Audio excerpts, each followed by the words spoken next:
أعوذ بالله من الشيطان الرجيم. بسم الله الرحمن الرحيم.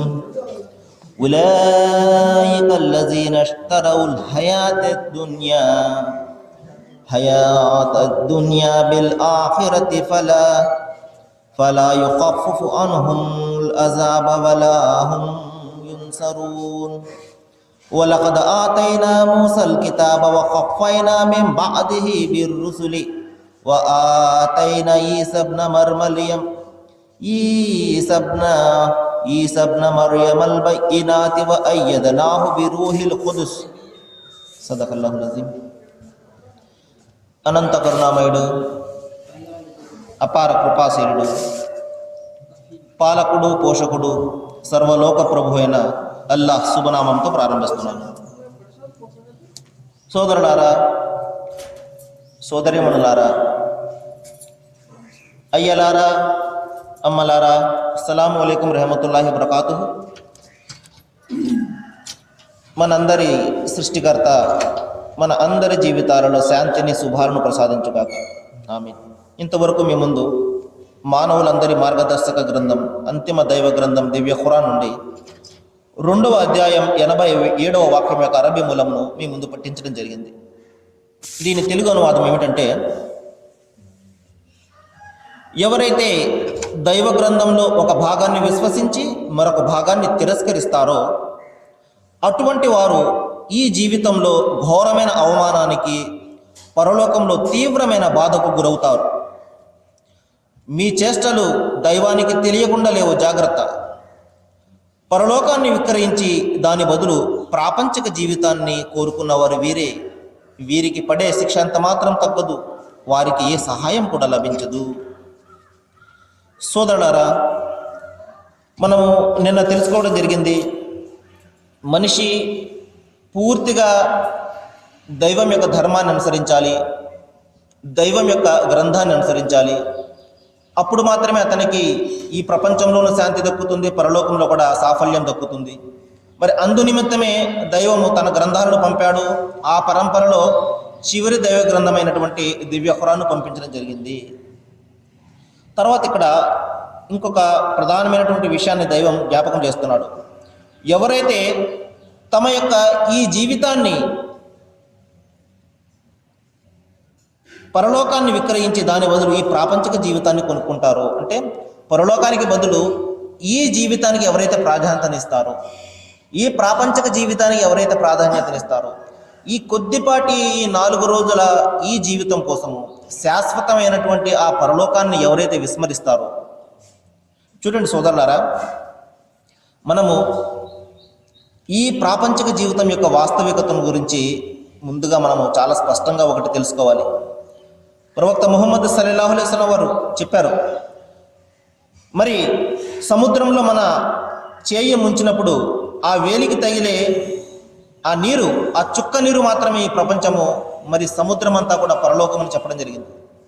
మరి అంతేకాదు, ఒక బాటసారి తన గమ్యం వైపునకు వెళ్తూ కొద్దిసేపు ఒక చెట్టు కింద సేద తీరితే ఏ విధంగా ఉంటుందో అటువంటిదే ఈ ప్రపంచము అని చెప్పడం జరిగింది.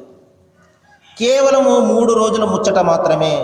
దైవం తన గ్రంథంలో మరొక సందర్భంలో చెప్తున్నాడు, యఅలము, ఓ ప్రజలారా మీరు తెలుసుకోండి, ఇన్నమల్ హయాత దున్యా వల్లహిబ్ వలహబ్, ఈ ప్రాపంచిక జీవితము ఒక బాహ్య పటాటోపము, ఒక అలంకరణ, ఒక కాలక్షేపం మాత్రమే.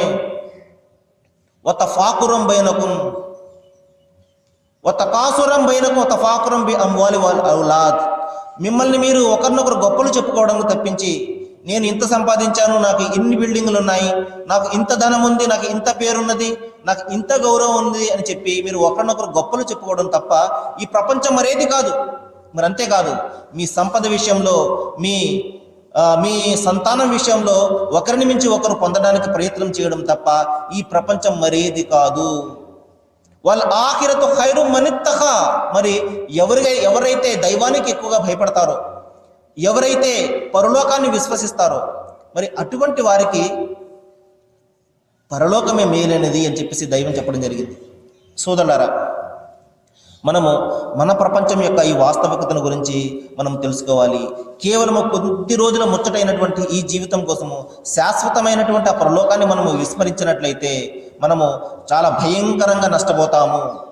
ఎటువంటి భయంకరమైనటువంటి నష్టం అంటే సోదరులారా, మరి ఆ నరకంలో ఉన్నటువంటి ఆ మంటను తీసుకొచ్చి 70 సార్లు మనం నీటిలో ముంచితే కానీ అది చల్లారనటువంటి మంట, అంటే ప్రపంచం యొక్క మంట కంటే 70 రెట్లు ఎక్కువ ఉండే ఆ మంటలో ఎంత మాత్రము మనం తట్టుకునే పరిస్థితి ఉండనటువంటి స్థలం అది. చూడండి, మన చెయ్యో మన కాలో ఏదైనా కాలిందనుకోండి, మనకో లేకపోతే మన ఆప్తులకు ఎంతగా బాధపడిపోతాం మనం, ప్రాణం విలువలాడిపోతుంటుంది. మరి అటువంటిది మన కళ్ళ ముందు మన తల్లి, మన తండ్రి, మన బిడ్డలు వీళ్ళందరూ కూడా ఆ నరకాగ్నిలో చిక్కుకుపోయి మండిపోతుంటే, వాళ్ళు అరుస్తూ పిలుస్తూ ఉంటే మనము ఎంత బాధపడతాం ఒకసారి ఆలోచించండి. మరి అటువంటి భయంకరమైనటువంటి పరిస్థితులను తప్పించుకోవడం కోసమే దైవము తన ప్రవక్తలను, తన గ్రంథాలను పంపించాడు. ప్రవక్తను అనుసరించాలని గ్రంథంని చదివి మనిషి ఆ భయంకరమైనటువంటి నరకాగ్ని నుండి తప్పించుకోవాలని ప్రవక్త ముహమ్మద్ సల్లల్లాహు అలైహి వసల్లం ఒక ప్రవచనంలో చెప్పడం జరిగింది. మరి అందరికంటే ఎక్కువగా శక్తిమంతుడు కావాలనుకుంటే అతను ఏకైక దేవుడు అయినటువంటి ఆ ఒక్క దైవాన్ని మాత్రమే విశ్వసించాలి. మరి అందరికంటే ఎక్కువగా స్థితిమంతుడు కావాలనుకుంటే తన వద్ద ఉన్నదానికంటే దైవం వద్ద ఉన్న దాని మీద అతను ఆధారపడాలి. మరి అందరికంటే ఎక్కువగా గౌరవనీయుడు కావాలనుకుంటే అందరికంటే ఎక్కువగా గౌరవనీయుడైనటువంటి ఆ దైవాన్ని అతను గౌరవించాలి. మరి అతను పరలోకంలో సాఫల్యాన్ని పొందాలంటే తాత్కాలికమైనటువంటి ఈ ప్రపంచాన్ని గురించి కాదు, శాశ్వతమైనటువంటి ఆ పరలోకాన్ని గురించి ఆలోచించాలి అని చెప్పేసి ప్రవక్త వారు చెప్పడం జరిగింది. కాబట్టి సోదరులారా, ఈ కొద్దిపాటి జీవితం కోసము మనము దీన్ని అమ్మివేసి కేవలము ఆ పరలోకం కోసము మనము ఆ పరలోకానికి బదులుగా మనం ఈ ప్రపంచాన్ని మనం అమ్మివేసినట్లయితే మనకు అక్కడ ఏమీ కూడా దక్కదు. ఈ విషయాన్ని మనము చాలా బాగా జ్ఞాపకం పెట్టుకోవాలి. ఆ తర్వాత సోదరులారా, మరొక ప్రధానమైనటువంటి విషయాన్ని గురించి ఇక్కడ నేను చెప్పబోతున్నాను. దీని గురించి చాలా సావధానంగా ఆలోచించడానికి ప్రయత్నం చేయండి. ప్రత్యేకంగా క్రైస్తవ సోదరులందరూ కూడా ఈ విషయాన్ని గురించి ఆలోచించడానికి ప్రయత్నం చేయండి. ఎందువలనంటే దైవము ఇక్కడ ఒక మాట చెప్తున్నాడు. మేము మూసాకు అంటే మోషే ప్రవక్తకు దివ్య గ్రంథాన్ని ప్రసాదించాము. ఆ తర్వాత వరుసగా ఆయన తర్వాత ప్రవక్తలను పంపించాము. చివరకు మరియం కుమారుడైన ఈసాకు స్పష్టమైనటువంటి సూచనలు ఇచ్చి పంపించాము. మరియం కుమారుడైన ఈసా అంటే మేరీ పుత్రుడైనటువంటి క్రీస్తు యేసు అని స్పష్టమైన సూచనలు ఇచ్చి పంపించాము. పరిశుద్ధాత్మ ద్వారా ఆయనకు మేము సహాయం చేశాము. సోదరులారా, ఇప్పుడు నేను క్రీస్తు యేసు గురించి, ఆయన తల్లి మరియం గురించి ఖురాన్ ఏం చెప్తుంది, ప్రవక్త మోషే వారి గురించి ఖురాన్ ఏం చెప్తుంది, ఈ విషయాన్ని గురించి నేను మీకు చెప్పడానికి ప్రయత్నం చేస్తాను. ఎందువలనంటే సోదరులారా, ప్రత్యేకంగా మన క్రైస్తవ సోదరులకు చిన్నతనం నుండి కూడా ఇస్లాం అన్నా లేకపోతే ప్రవక్త ముహమ్మద్ సల్లల్లాహు అలైహి వసల్లం వారి అన్నా సరైనటువంటి అవగాహన కల్పించరు. వారి పెద్దలు కానివ్వండి, వారి గురువులు కానివ్వండి, వారి బోధకులు కానివ్వండి, చిన్నతనం నుండి కూడా వీళ్ళు క్రీస్తుకు వ్యతిరేకులే అన్న భావనలే వాళ్ళు కలుగజేస్తారు. కానీ ఖురాన్లో ఏమున్నది అని స్వయంగా వారికి తెలియదు. అంతేకాకుండా తెలుసుకోవడానికి ప్రయత్నం కూడా చేయరు. కేవలము అపోహలను నమ్మి వీరు క్రీస్తుకు వ్యతిరేకులు అని ఒక రకమైనటువంటి అభిప్రాయాన్ని చిన్నతనం నుండే వాళ్ళలో కలుగజేయడం జరుగుతుంది. తద్వారా వారు పెద్దవారు అయిన తర్వాత కూడా ఎన్నడూ కూడా తమ జీవితంలో ఎన్నడూ కూడా ఖురాన్ గ్రంథంలో ప్రవక్త యేసు వారి గురించి ఏం చెప్తున్నారు, ఏం చెప్తుంది, ఆయన తల్లి మరియం గురించి ఏం చెప్తుంది ఖురాన్, ఈ విధమైనటువంటి విషయాల గురించి తెలుసుకోవడానికి ఎంత మాత్రం కూడా ప్రయత్నం చేయరు. ఇంకా చూడండి, మరి ఏ దైవాన్నైతే వారు యెహోవా పేరుతోటి ఆరాధిస్తున్నారో మరి అదే దైవము అల్లాహ్ అనే పేరుతో ఖురాన్లో ఉన్నాడు అన్న సంగతి కూడా తెలియనటువంటి క్రైస్తవ సోదరులు అనేక మంది ఉన్నారు ఈ రోజున. రండి సోదరులారా, నేను మీకు చాలా స్పష్టంగా ఈ రోజున తెలియజేస్తాను. ఖురాన్ ప్రవక్త యేసు వారి గురించి ఏం చెప్తుంది, ఆయన తల్లి మరియం గురించి ఏం చెప్తుంది అనే విషయాల గురించి చాలా స్పష్టంగా మీకు నేను చెప్పడానికి ప్రయత్నం చేస్తాను. చూడండి సోదరులారా, ఇక్కడ ఒక ప్రశ్న ఏంటంటే, ఇదేమిటండి ఖురాన్లో ప్రవక్త యేసు వారి గురించి ఎందుకున్నదండి, మోషే ప్రవక్త వారి గురించి ఎందుకున్నదండి, ముహమ్మద్ ప్రవక్త వారి గురించి ఉండాలి, ఆయన తల్లిదండ్రుల గురించి ఉండాలి, ఆయన వంశం గురించి ఉండాలి కదా. ఇటువంటి సందేహం వస్తే సోదరులారా చూడండి, మనము ఈ మతాలు, ఈ కులాలు, ఈ వర్గాలు మనిషి కల్పించుకున్నవే. ఈ క్రైస్తవం కానివ్వండి, యహూదియత్, ఈ యూదత్వం కానివ్వండి, ఇది కానివ్వండి, అది కానివ్వండి, దైవానికి ఎంత మాత్రం కూడా సంబంధం లేదు సోదరులారా. ఎందువల్లంటే దైవం దృష్టిలో అందరూ కూడా సమానమే. ప్రవక్తలందరూ కూడా మానవ జాతి సొత్తు, ఒకరికి సంబంధించిన వారు కారు. ప్రవక్త ముహమ్మద్ వారు ముస్లింలకు సంబంధించినటువంటి సొత్తు కాదు, సమస్త మానవ జాతికి చెందినటువంటి సొత్తు. అదేవిధంగా ఎప్పుడైతే మనము నా ప్రవక్త, నా గ్రంథము అని, ఎప్పుడైతే నా దేవుడు అని మనం ఎప్పుడైతే భావిస్తామో అప్పుడు ప్రజలు మన నుండి దూరమే వెళ్ళిపోతారు. ఈ నా అనే మాట ఉంది చూశారు, ఇది ప్రజల నుండి మనకు దూరం చేసేస్తుంది. కానీ ఎప్పుడైతే మనము మనది, మనము, మన దైవము అని ఎప్పుడైతే మనం అంటామో అప్పుడు ప్రజలందరూ మన వద్దకు వస్తారు. మనుషులను కలిపేది అనమాట, మనుషులను వారి మనసులను కలిపేది మన అనే పదం. ఈ నా అనే పదం ఉంది చూశారు, ఇది మనుషుల నుండి దూరం చేసేస్తూ ఉంటుంది, వారి మనస్సుల నుండి దూరం చేసేస్తూ ఉంటుంది. కాబట్టి దైవం యొక్క ప్రవక్తలు ఒకరికి చెందినవారు కాదు, క్రైస్తవ సోదరులకు, లేకపోతే యూదు సోదరులకు, లేకపోతే హైందవ సోదరులకు చెందినవారు కాదు, సమస్త ప్రజలందరికీ చెందినవారు.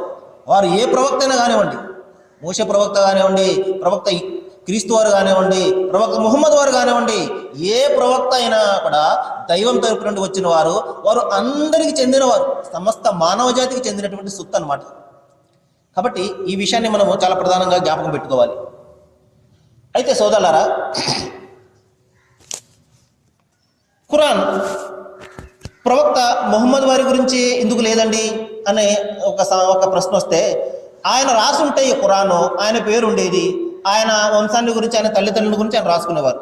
కానీ ఇది ఆయన రాసింది కాదు. ఎందువల్లంటే ఆయనకు చదవడము రాయడము రానటువంటి వ్యక్తి ఆయన. ఇది దైవం ఇచ్చినటువంటి గ్రంథము. ఉదాహరణకు చూడండి సోదరులారా, ఇప్పుడు వాన పడుతుందండి, ఏ ముస్లిం సోదరుడైనా వచ్చి ఇది నా దేవుడు కురిపిస్తున్నాడు, ఇది నాది అని చెప్పగలడా? ఇదే విధంగా పైనుండి మనకు ఎండ కురుస్తుంది, ఏ క్రైస్తవ సోదరుడని వచ్చి ఇది నా దైవం కాయిస్తున్నాడు, ఈ ఎండ ఇది నాది అని ఎవరైనా చెప్పగలరా? మరి గాలి వీస్తుంది, ఆక్సిజన్ మనం పీల్చుకునే జీవితం గడుపుతున్నాము. మన హైందవ సోదరులు వచ్చి ఇది మా దేవుడు అండి ఇస్తున్నాడు అని ఎవరైనా చెప్పగలరా? మరి ఆయన ఇచ్చినటువంటి అనుగ్రహాలన్నీ కూడా అందరూ ఉమ్మడిగా పొందుతున్నారు కదా. కాబట్టి సోదరులారా, దైవం అనేవాడు క్రైస్తవానికో, లేకపోతే ఇస్లాంకో, లేకపోతే యూదుత్వాలకో, హైందవానికో చెందినవాడు కాదు సోదరులారా. దైవం అనేవాడు అందరికీ చెందినవాడు. అందుకనే ఆయనను విశ్వసించకపోయినా అందరి మీద ఒకే విధంగా ఎండను కురిపిస్తున్నాడు, వానను కురిపిస్తున్నాడు, గాలి ఇస్తున్నాడు. కానీ మనిషి ఏం చేస్తున్నాడు? ఆయనను వాటాలు వేసేసి, చూడండి మనం ఆస్తులు పంచుకున్నట్టు దేవుడిని వాటాల కింద వేసేసి పంచుకుని, ఈయన ముస్లింల దేవుడు, ఈయనేమో క్రైస్తవుల దేవుడు, ఈయనేమో హిందువుల దేవుడు అని చెప్పేసి దైవాన్ని ముక్కలు చేసేసి మనం పనిచేసుకున్నాం. కానీ సోదరులారా, దైవానికి ఇటువంటి భేదాలు ఉండవు. ఎందువల్లంటే ఆయన అందరికీ దైవమే, ఆయన దృష్టిలో అందరూ కూడా సమానమే. కాబట్టి ఆయన తన గ్రంథంలో పూర్వపు ప్రవక్తల గురించి జ్ఞాపకం చేస్తున్నాడు, తద్వారా మనకు ఒక గుణపాఠాన్ని ఇవ్వాలని. కాబట్టి సోదరులారా, ఇక్కడ ముందుగా ప్రవక్త మూసా వారి గురించి ఇక్కడ జ్ఞాపకం చేస్తున్నాడు. ఆయనకు మేము దివ్య గ్రంథాన్ని ప్రసాదించాము, తౌరాత్ అనే గ్రంథము. పాత నిబంధన గ్రంథంలో మొదటి 5 పుస్తకములను తౌరాత్ అని పిలవడం జరుగుతుంది. అది నేను ఆయనకు ప్రసాదించాను అని చెప్పి ఆయన తర్వాత మేము వరుసగా ప్రవక్తలను పంపి చివరకు, అంటే ప్రవక్త ముహమ్మద్ సల్లల్లాహు అలైహి వసల్లం వారికి ఒక 500 సంవత్సరాలకు ముందు మరియం కుమారుడైనటువంటి ఈసాకు స్పష్టమైనటువంటి సూచనలు ఇచ్చి పంపించాము అని ఒక మాట ఉంది సోదరులారా. దీని గురించి నేను మరొకటి వివరించడానికి ప్రయత్నం చేస్తాను. చూడండి, దివ్య ఖురాన్లో, అంతిమ దైవ గ్రంథం దివ్య ఖురాన్లో సుమారు 25 సార్లు ప్రవక్త యేసు వారి గురించి దైవం జ్ఞాపకం చేస్తాడు. ప్రవక్త ముహమ్మద్ వారి గురించి 4 సార్లే ఉంటుంది. కానీ ప్రవక్త క్రీస్తు వారి గురించి 25 సార్లు చాలా స్పష్టంగా అంతిమ గ్రంథం ఖురాన్లో దైవం వివరించడం జరిగింది. ఆయన యొక్క అద్భుతమైనటువంటి పుట్టుక గురించి, ఆయన చేసినటువంటి అద్భుతాలను గురించి, ఆయన యొక్క సందేశాన్ని గురించి, ఆయన తిరిగి లేపబడ్డం గురించి అనేక విషయాలను చాలా స్పష్టంగా పేర్కొనడం జరిగింది. ఒకవేళ ఇది ప్రవక్త ముహమ్మద్ వారు రచించింది అయితే ఆయన తన గురించి రాసుకునేవారు, ప్రవక్త యేసు వారి గురించి రాసుకోవాల్సిన అవసరం ఆయనకు ఉండేది కాదు. ఆ తర్వాత ఆయనను ఘనపరుస్తూ ఆయనను మహిమపరుస్తూ రాయవలసిన అవసరం అంతకన్నా ఉండేది కాదు. కాబట్టి సోదరులారా, ఒక విషయం చాలా స్పష్టంగా మీరు అర్థం చేసుకోవాలి. ఇది దైవ గ్రంథము కాబట్టే ఆయనకు ఎటువంటి భేదాలు లేవు. ఖురాన్లో దైవం చెప్తున్నాడు, మేము ప్రవక్తలను శుభవార్తను ఇచ్చేవానిగా మరియు హెచ్చరికలు చేసేవానిగా చేసి పంపిస్తాము అని చెప్పేసి. కాబట్టి ప్రవక్తల యొక్క రాక యొక్క ప్రధానమైనటువంటి ఉద్దేశం ఏమిటంటే, మార్గం తప్పి దైవానికి బదులుగా అనేక మందిని ఆరాధించే వారిని, దైవానికి బదులుగా దైవం యొక్క సృష్టిని ఆరాధించే వారిని, దైవానికి బదులుగా దైవం యొక్క అనుగ్రహాలను పూజించే వారిని భయపెట్టడానికి, నేను ఇప్పుడే చెప్పడం జరిగింది, భయంకరమైనటువంటి నరకాగ్ని ఎదురు చూస్తున్నది, జాగ్రత్త అని వారిని భయపెట్టడం కోసము. అంతేకాకుండా మరి ఎవరైతే ఈ మిథ్యా దైవాల యొక్క ఆరాధన వదిలి ఏకైక దైవాన్ని ఎవరైతే ఆరాధిస్తారో వారికి స్వర్గం అనే శుభవార్తను ఇవ్వడం కోసము దైవము మన అందరి ప్రవక్తలను పంపించడం జరిగింది. దైవం అంతేకాదు ఖురాన్లో చెప్తున్నాడు, వమా అర్సల్నాక మిన్ కబ్లక మిర్ రుసులి ఇల్లా నూహి ఇలైహి అన్నహు లా ఇలాహ ఇల్లా హువ. నేను నీకు పూర్వము ఏ ప్రవక్తను పంపినా అతని ద్వారా దైవం ఒక్కడే, ఆయన తప్ప మరొక ఆరాధనకు అర్హుడు కాడు అన్న విషయాన్నే, అన్న సందేశాన్ని ఇచ్చి పంపించాను అని దైవం చెప్తున్నాడు. కాబట్టి ప్రవక్తలందరి మిషన్ ఒకటే, అదేమిటంటే మానవులందరూ కూడా దైవం ఒక్కడిని మాత్రమే ఆరాధించాలి, సాటి మానవుల యొక్క ఆదరణ చేయాలి. ఇదే మొత్తం ప్రవక్తలందరూ బోధించినటువంటి ధర్మం యొక్క సారం. అందుకనే సోదరులారా, దైవము అంతిమ గ్రంథం ఖురాన్లో చెప్తున్నాడు, ఇన్ తన్సురుల్లాహ్ యన్సురుకుం. మీరు ధర్మాన్ని అంటే దైవానికి సహాయం చేయండి, దైవం మీకు సహాయం చేస్తాడు. మన వేదంలో కూడా ఉంటుంది, ధర్మో రక్షతి రక్షితః. మీరు ధర్మాన్ని రక్షించండి, అది మిమ్మల్ని రక్షిస్తుంది. ధర్మం అంటే ఏమిటండి? ధర్మం అంటే సత్యము. అంటే ఈ సృష్టికి, ఈ చరాచర సృష్టికి మూలాధారము, ఈ అండపిండ బ్రహ్మాండాన్ని సృష్టించి నడుపుతున్నది, సకల వనరులన్నీ కూడా కురిపిస్తున్నది ఒక్క దైవమే. ఆయన తప్ప ఆరాధనకు అర్హుడు కాడు. ఆయనను ఆరాధించడము మనిషి యొక్క బాధ్యత. ఇది ధర్మము. ఏ విధంగా అయితే చూడండి, మనము ఒకరికి సహాయం చేసి మనము ఒకరి నుండి సహాయం పొందగానే ఏ విధంగా అయితే అతనికి కృతజ్ఞతలు తెలుపుతామో, థ్యాంక్స్ చెప్తామో, ఇది ధర్మము. అదేవిధంగా ఒక బిడ్డ తన తండ్రిని తండ్రి అని గౌరవించడము ధర్మము. అదేవిధంగా ఈ సృష్టికర్తను ఆరాధించడము, సృష్టికర్త ఒక్కడినే దైవంగా విశ్వసించడం అనేది ధర్మం. కాబట్టి ఈ ధర్మాన్ని గురించే చెప్పడం జరిగింది. ఈ ధర్మాన్ని మీరు కాపాడండి, ఈ ధర్మాన్ని మీరు అనుసరించండి, ఆ ధర్మమే మిమ్మల్ని కాపాడుతుంది. అదే విషయాన్ని దైవం అంతిమ గ్రంథం ఖురాన్లో కూడా చెప్తున్నాడు, ఇన్ తన్సురుల్లాహ్. మీరు అల్లాహ్కు సహాయం చేయండి, ఆయన ధర్మానికి సహాయం చేయండి, ఈ ధర్మాన్ని అనుసరించండి, ఈ ధర్మాన్ని గురించే ప్రజలకు చెప్పండి. అప్పుడు దైవం మీకు సహాయం చేస్తాడు, ధర్మం మీకు సహాయం చేస్తుంది. మనము మాటలైతే చెప్తాము, మనం ధర్మాన్ని రక్షించండి, ఆ ధర్మం మిమ్మల్ని రక్షిస్తుందని. కానీ ఆ ధర్మం అంటే ఏమిటో, ఆ ధర్మం అంటే దేనిని అంటారో మాత్రం మనం ఇప్పుడు కూడా గమనించం.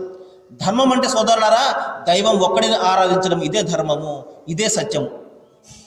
ఇంకా అంతిమ గ్రంథం ఖురాన్లో చెప్తున్నాడు, మేము నీకు పూర్వం ఏ ప్రవక్తను పంపినా దైవం యొక్క అనుజ్ఞతో ఆయనను మీరు అనుసరించాలని పంపాము అని దైవం చెప్పడం జరిగింది. కాబట్టి ప్రతి ప్రవక్త కూడా ఏ కాలానికైతే ఆయన వస్తారో, ఏ జాతి వద్దకైతే ఆయన వస్తారో ఆ జాతి ఆ ప్రవక్తను మాత్రమే విశ్వసించాలి. దైవం యొక్క అనుజ్ఞతోటి ఆయన అనేక విషయాలను బోధిస్తాడు. ఆ బోధించబడినటువంటి విషయాలను ఆయన వారందరూ కూడా ఆ ప్రవక్తను అనుసరించాలి. అదేవిధంగా మోషే ప్రవక్త వారి ప్రజలు, ఆ ప్రవక్త కాలంలో ఉన్నటువంటి ప్రజలకు మోషే ప్రవక్త వారే మార్గం. మరి క్రీస్తు యేసు వారు వచ్చినటువంటి కాలంలో ఆ ప్రజలందరికీ ఆయనే మార్గం. మరి మనందరి కోసం వచ్చినటువంటి ప్రవక్త, మహాప్రవక్త ముహమ్మద్ సల్లల్లాహు అలైహి వసల్లం వారు మన కాలం కోసం వచ్చిన వారు కాబట్టి మనందరికీ ఆయనే మార్గం. కాబట్టి ప్రవక్తలందరూ కూడా దైవం తరపు నుండి వచ్చినటువంటి వారే. దైవం వారిని ఎన్నుకుంటాడు, వీరినే ప్రవక్తలు అంటారు. ప్రవక్త అంటే అర్థం ఏమిటంటే దైవం చేత ఎన్నుకోబడిన వాడు అని. ఈ విషయం ఎవరికి కూడా అర్థం కాక మనుషులందరినీ, అంటే ఎవరైతే కొద్దిగా బోధిస్తారో వారిని ప్రవక్తలని పిలుస్తుంటారు. ఆ విధంగా కాదు సోదరులారా, మనుషులు ప్రబోధకులుగా ఉంటారు, బోధకులుగా ఉంటారు, ప్రవక్తలుగా ఉండరు. ప్రవక్తలు అనేవారు దైవం చేత ఎన్నుకోబడ్డవారు అన్నమాట. కాబట్టి సోదరులారా, ఇంకా అంతిమ గ్రంథం ఖురాన్లో చెప్పడం జరిగింది, మేము ప్రతి జాతి వద్దకు ఒక గ్రంథాన్ని పంపాము, ప్రతి జాతి వద్దకు ప్రవక్తను పంపామని చెప్పడం జరిగింది. కాబట్టి ప్రవక్తలు రానటువంటి గ్రంథం లేనటువంటి జాతి ఏది కూడా లేదు. చిన్నదో పెద్దదో ప్రతి జాతి వద్దకు కూడా దైవం గ్రంథాన్ని పంపించడం జరిగింది, ప్రవక్తలందరినీ కూడా పంపించడం జరిగింది. కాబట్టి ఒక నిజమైనటువంటి విశ్వాసి, ఒక నిజమైనటువంటి దైవ విధేయుడు, దైవ విశ్వాస యొక్క విశ్వాసం ఏ విధంగా ఉంటుందంటే, లా నుఫర్రికు బైన అహదిం, ఈ ప్రవక్తలు అందరినీ కూడా విశ్వసిస్తాడు అతను.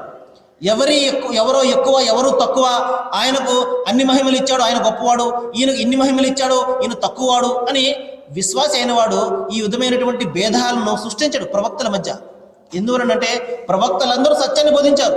దైవము ఒకరికి ఎక్కువ సందేశాన్ని ఇచ్చి ఉండవచ్చు, ఎక్కువ మహిమలను ఇచ్చి ఉండవచ్చు, ఒకరికి తక్కువ మహిమలు ఇచ్చి ఉండవచ్చు. కానీ వారందరూ ఆ చేసినటువంటి మహిమలు వారి స్వయంగా చేసింది కాదు, అది ఆ దైవం యొక్క అనుజ్ఞతో చేసినది. ఉదాహరణకు చూడండి, ప్రవక్త యేసువారు మరి పుట్టుగుడ్డుని ఆయన బాగు చేసినప్పుడు, అంతేకాకుండా మృతుల నుండి ఆయన లేపినప్పుడు ఆ చనిపోయినటువంటి ఆ లాజరు లేచి దైవాన్ని స్తుతిస్తాడు. ప్రవక్త యేసువారిని స్తుతించడు అని ఏమంటాడు, నీకు ఇట్టి శక్తి ఇచ్చినటువంటి ఆ దైవమే స్తుతింపబడును గాక అంటారు. కాబట్టి ఆ మహిమలను ప్రసాదించేది ఆ దైవము, చేయించేది ఆయన, చేసేది ప్రవక్తలు. కాబట్టి మనము ఆ దైవం యొక్క శక్తిని ముందు జ్ఞాపకం పెట్టుకోవాలి. కాబట్టి ఒక నిజమైనటువంటి విశ్వాసి ఈ ప్రవక్తల మధ్య విభేదాలు ఎంత మాత్రం కూడా పెట్టుకోడు. దైవ ప్రవక్తలందరూ కూడా దైవం తరపు నుండి వచ్చిన వారే, అందరిని సమానంగా గౌరవిస్తాడు, అందరిని సమానంగా ప్రేమిస్తాడు. మరి ఈ కారణంగానే సోదరులారా, ఈ రోజున ప్రతి ముస్లిం కూడా ప్రతి ప్రవక్తను తమ ప్రాణం కంటే ఎక్కువగా ప్రేమిస్తాడు. ప్రవక్త ముహమ్మద్ సల్లల్లాహు అలైహి వసల్లం వారి పట్ల ఎంత ప్రేమైతే ఉంటుందో అంతే విధంగా ప్రతి ప్రవక్త మీద కూడా ప్రేమను పెడతాడు. మరి అంతేకాకుండా చూడండి, క్రీస్తు వారి గురించి ఎంతగా ముస్లిం సోదరులు ఎంతగా ప్రేమిస్తారంటే, క్రీస్తు యేసు వారిని ఈసా అలైహి సలాం అని ఎంతగా ప్రేమగానే పిలుచుకుంటారు. అంటే యేసు వచ్చాడు, యేసు వెళ్ళాడు అని ఏకవచనంతో కూడా సంబోధించకుండా, యేసు ఆయనపై దైవ శాంతి కురియుగాక అని చెప్పేసి ఆయన మీద ప్రార్థనలు చేస్తాడు. మరి ఆయనకు మళ్ళీ గెడ్డం పెంచుకుంటాడు. మరి ఆయన మాదిరిగానే సున్నతి వడుగులు పొందుతాడు. మరి ఆయన మాదిరిగానే తండ్రి అయినటువంటి ఆ దైవం ఒక్కడనే 5 పూటలు కూడా ఆరాధిస్తాడు. ఆయన మాదిరిగానే సాగిలపడి సాష్టాంగపడి ఆరాధిస్తాడు. చూడండి ఎన్ని సారూప్యతలు ఉన్నాయో. ప్రవక్త యేసు వారిని మరి తూచా తప్పకుండా అనుసరించేది మన ముస్లిం సోదరులే. చూడండి ఎంత అద్భుతమైనటువంటి విషయమో, ఎంత ఆశ్చర్యకరమైనటువంటి విషయమో. ఈ విషయాలు ఎవరికి కూడా తెలియదు, ప్రత్యేకంగా మన క్రైస్తవ సోదరులకు తెలియదు. వారు చిన్నతరం నుండి వారికి అదే నేర్పుతారు, మరి ఈ ముస్లిం సోదరులు క్రీస్తుకు వ్యతిరేకులు అని చెప్పేసి. కానీ నిజమైనటువంటి సత్యం ఏది సోదరులారా? మరి క్రీస్తును ప్రాణం కంటే ఎక్కువగా ప్రేమించేది ముస్లింలు. ఇన్షాల్లా దైవం తెలిస్తే మరికొన్ని విషయాలు నేను రేపు చెప్పడానికి ప్రయత్నం చేస్తాను. మరి ఏ విషయాలైతే, మరి ఏ సత్యాలైతే నేను ఇంత తేటతెల్లం చేస్తున్నానో, ఇంత స్పష్టంగా నేను బోధిస్తున్నానో, ఇవన్నీ కూడా మన మనసులో స్థానం సంపాదించుకోవాలని, మనం వాటిని గురించి ఆలోచించాలని దైవం మీకు నాకు మనందరికీ కూడా మంచి చేయాలని నేను దైవాన్ని ప్రార్థిస్తూ ముగిస్తున్నాను. వాఖిరు దవానా అనిల్ హమ్దులిల్లాహి రబ్బిల్ ఆలమీన్.